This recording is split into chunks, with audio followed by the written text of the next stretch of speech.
Bonjour tout le monde, je suis très ravi de faire cette vidéo avec vous. Comme vous le savez, j'ai créé cette chaîne uniquement pour vous aider à faire naître la personne qui sommeille en vous, la personne qui vibre en vous. Donc le but c'est de la faire sortir. Et ça veut dire ne pas stagner. Et donc ça veut dire qu'on va comprendre pourquoi on stagne dans la vie. Sachez que cette chaîne-là, c'est vraiment une chaîne où je veux que vous preniez les choses avec vos tripes. Je veux pas que ça soit du divertissement ou juste du recueil d'informations. Je veux vraiment que vous vivez tout ce que je vous dis. C'est le résultat vraiment d'un long travail de mon coach, Bob Proctor. Tapez juste Bob Proctor sur YouTube, vous allez voir, il a des millions de followers et c'est le plus grand développement personnel. Et Bob a répondu à cette question, c'est pourquoi on stagne dans la vie. Et finalement, quand on dit stagner, c'est d'avoir les mêmes résultats. Et si vous regardez autour de vous, vous allez remarquer que généralement, les chefs d'entreprise, la plupart, obtiennent les mêmes résultats, le même chiffre d'affaires année après année. Il y a vraiment très faible changement, on va dire 10% maximum, mais c'est vraiment le même résultat. Ça ne double pas d'une année à une autre. Si vous regardez aussi les notes des étudiants, vous allez voir que d'une année à une autre, c'est pratiquement les mêmes notes. Si vous regardez les salariés aussi, vous allez voir d'une année à une autre, c'est pratiquement les mêmes salaires. Et si on veut pousser encore les choses plus loin, on se dit, mais finalement, qu'est-ce qui détermine nos résultats? Sachez que les résultats sont le reflet exact de vos actions. Donc, action détermine les résultats. Et si on regarde les actions de plus près, on se rend compte que 95% de nos actions sont habituelles. Ce sont des habitudes. Vous ne me croyez pas? C'est très simple. Je suis sûr que vous êtes réveillé pratiquement à la même heure hier, si vous êtes en semaine.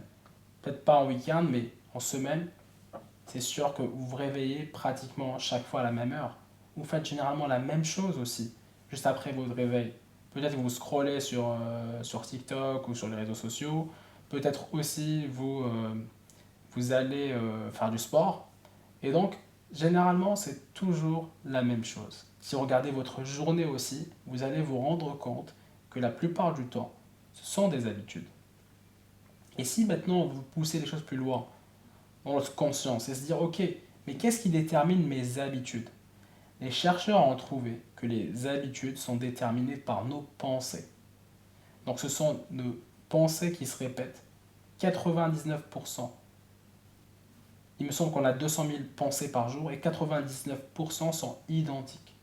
Enfin, nos pensées sont les mêmes, déterminent les mêmes actions qui vont déterminer les mêmes résultats. Et si on voulait creuser plus loin, on se dit, mais ok, mais pourquoi on pense de cette manière-là? Pourquoi une personne qui paraît très belle pour nous pense vraiment qu'elle est moche? Pourquoi une personne qui pense qu'elle est nulle en maths? Et justement, la réponse à cette question, après plusieurs études de psychiatres, de scientifiques, ils ont trouvé que nos pensées sont déterminées par deux choses, la génétique, mais principalement par notre conditionnement à l'enfance. Donc notre conditionnement, l'environnement à l'enfance détermine la plupart de nos pensées. Si vos parents, par exemple, ils vous ont pas fait confiance pendant votre enfance, très probablement, vous ne vous faites pas confiance pendant votre âge adulte. Si par malheur un prof au collège il vous a dit vous êtes nul en maths, il y a de très fortes choses, il y a de très fortes chances que vous pensez que vous êtes nul en maths. Donc ce conditionnement-là est très important. C'est ce qui permet par exemple à un enfant qui parle français à l'âge de 3 ans, si on le met à Shanghai avec des parents chinois, le conditionnement d'un environnement où on parle chinois, mandarin, va faire en sorte qu'à 5 ans, l'enfant va parler français et chinois. Pourtant, il n'a fourni aucun effort. Donc, donc pour devenir la meilleure version de nous-mêmes, pour s'exprimer pleinement, savoir que ce qui nous bloque, ce qui bloque nos résultats, ce qui bloque nos actions, ce qui bloque nos pensées, c'est ce conditionnement-là.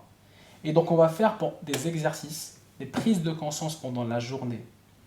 Vous prenez des schémas, vous prenez par exemple des situations habituelles. Je vous donne un exemple, il n'y a pas de train, le bus est en retard, il y a de très fortes, il y a des bouchons. Et vous allez remarquer que vous réagissez souvent de la même manière.